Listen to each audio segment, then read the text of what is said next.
नमस्कार साथियों। और आशा करते हैं कि आप सभी लोग कुशल मंगल होंगे।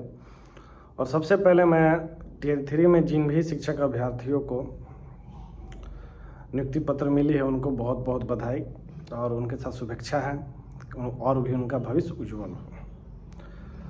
साथ ही साथ आज जो ACS का जो पत्र है इस पर बात किया जाएगा। जो हमारा प्राथमिक मुद्दा चलता है स्थानांतरण, सेकेंडरी मुद्दा हम लोग का केंद्रीय वेतनमान है, उसके लिए भी जो समय आएगी आप लोगों को बताएंगे। और उसके लिए भी हम लोग प्रोविज़न के बाद सोचे हैं रणनीति के साथ उतरा जाएगा मैदान में। इसीलिए कोई भी भाई बंधु जो लोग कमेंट करते हैं भैया केंद्रीय वेतनमान के लिए बोला जाए, बहुत लोग बोलते भी हैं, ऐसा बात नहीं है। जो लोग बोलते हैं अच्छी बात है, बोलना भी चाहिए, क्योंकि जो आपका हक है वो आपको हक मिलना चाहिए। तो किसी का इसमें ये नहीं है कि वहीं सिर्फ बोले हम लोग ही बोले, ऐसा बात नहीं है। जो भी बोल रहा है कहीं से भी बस धुआं उठते रहना चाहिए केंद्रीय वेतनमान के लिए, जो आपका हक है।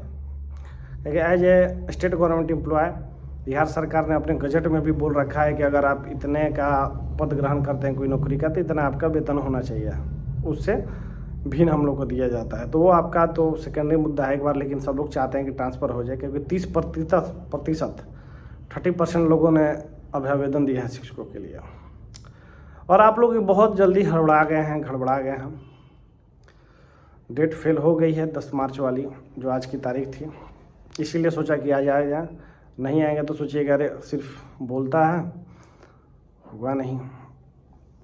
आज आप लोगों ने ACS का जो पत्र पढ़ा था उस पत्र से निराश होने की आवश्यकता नहीं है। मेरा कहना है कि अगर पॉजिटिव सोचिएगा तो स्थानांतरण के लिए एक कदम और आगे हम लोग बढ़ गए। अब कुछ ही कदम दूर हैं कि स्थानांतरण हमारा हो पाए, समझे ना। मान के चलिए, मैं पहले भी एक बार 2 बार बोला था कि देखिए जब विभाग करने के मूड में आ जाएगी तो स्क्रूटनी क्या होता है भूला जाएगी। और आज के पत्र से यही जाहिर होता है कि स्क्रूटनी अब नहीं ही होगी, सिर्फ और सिर्फ स्थानांतरण होगा। जो आप लोग कमेंट भी करते थे कि स्क्रूटनी क्यों करना है, तो हमको लगता है कि जो पत्र से अगर आप लोग पॉजिटिव वे में लीजिएगा तो यही है कि स्क्रूटनी बंद हो जाएगी और जितने लोगों ने अब आवेदन दिया है सभी का एक साथ सीट अलॉट करके 2-4 लिस्ट में 5-6 लिस्ट तक कर दिया जाएगा। लेकिन जो 31 मार्च का डेट है, मुझे नहीं लगता है कि 31 मार्च तक हो जाएगा, लेकिन मेरा जो अनुभव है और जो जानकारी है गर्मी की छुट्टी तक ये लिस्ट जाने वाली है कि गर्मी की छुट्टी तक हो जाएगा। अभी तो ये तत्कालीन मुद्दा इसलिए इतना गर्म पे है, विधानसभा का सत्र चल रहा है, ज़्यादा हंगामा स्थानांतरण पे ना हो पाए, इसीलिए आपको पॉजिटिव खबर दी जा रही है। लेकिन जो भी पॉजिटिव खबर दी जा रही है आपके भले की ही दी जा रही है। एक कदम आगे धीरे धीरे तो बढ़ जा रहा है ना। घर भी हम लोग बनाते हैं तो डायरेक्ट 5 तला नहीं बनाएंगे, 1 तला 2 तला 3 तला 4 तला 5 तला ऐसे करके बनाएंगे। तो समझिए कि एक कदम और आगे बढ़ गया। और इस पत्र में जो जाहिर किया गया उससे 2-3 बातों निकल के आती है। सबसे पहले उस पत्र में लिखा गया है कि जितने भी शिक्षक हैं तीनों कोटि के सभी का स्थानांतरण होगा और एक साथ होगा।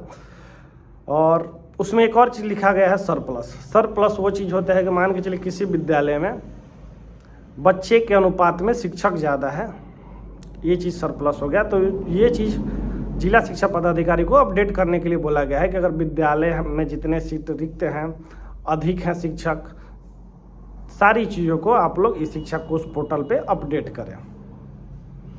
और मुझे जहाँ तक लगता है कि ACS का जो पत्र होता है कि कोई भी जिला शिक्षा पदाधिकारी बहुत जल्दी सीरियस नहीं लेता है। तो इसमें हम लोग को अपने अगर शिक्षक जो चाहते हैं भाई बंधु कि किसी एक की ये लड़ाई नहीं है और किसी एक के वजह से ये ट्रांसफ़र ना हो रहा है ना होगा, सबको अपना सहयोग जहाँ से भी है वहाँ से दे रहे हैं और देंगे। तब मेरा एक आप लोगों से अपील है, ज़्यादा समय नहीं लूँगा और समझाने की कोशिश करूँगा। 38 जिला हैं, 38 जिला में आप लोग कहीं ना कहीं पदस्थापित हैं। तो मेरा ये कहना है कि 38 जिला में कम से कम 10-10 का 5-5 की टीम बना लीजिए, चाहे 10 लोग जानकारी में होंगे आपके, वो दोस्त मिलके जिला शिक्षा पदाधिकारी के कार्यालय में जाइए और वहाँ से कम रिक्वेस्ट कीजिए। दबाव शब्द तो नहीं यूज करेंगे, लेकिन रिक्वेस्ट कीजिए कि माननीय महोदय ACS ने अपने पत्र निकाला है कि 12 तारीख तक आप लोग रिक्ति अपडेट कर दें। अगर वो लोग अपडेट कर देते हैं तो और भी जो प्रक्रिया होगी ट्रांसफ़र की वो आगे बढ़ जाएगी, क्योंकि उस लेटर में ये लिखा गया है कि अगर रिक्ति अपडेट नहीं कर पाएंगे तो उन्होंने लोग के वजह से जो सॉफ्टवेयर वाला चीज़ है जिसमें विद्यालय आवंटन या शिक्षकों का स्थानांतरण संबंधी प्रक्रिया है वो रुक जाएगी।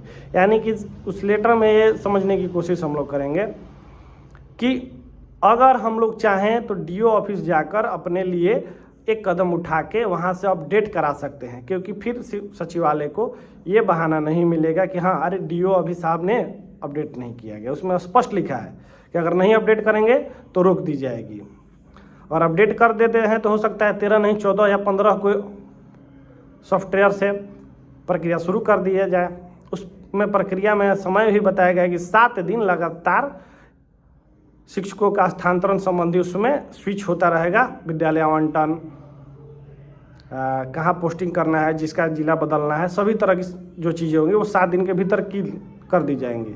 लेकिन उसमें विभाग ने ये भी बोला, पत्र में लिखा है कि अगर कोई गलती हो जाती है तो बीच में रुकेगा नहीं। तो इसी वजह से मैं कहता हूँ कि जितने भी शिक्षक बंधु हैं अपने जिला कार्यालय शिक्षा पदाधिकारी के ऑफिस में जाइए और रिक्ति अपडेट करने के लिए आग्रह कीजिए कि साहब हम लोग बहुत परेशान हैं, जनवरी का दिन था, मार्च अब समाप्त होने वाला है, कम से कम एक चीज़ हमारे हित में कीजिए और अपडेट कर दीजिए। इससे हमारा जो ट्रांसफ़र की प्रक्रिया है वो और आगे बढ़ जाएगी कि जो जिला स्तर के जो कार्यवाही है वही फंसना नहीं चाहिए।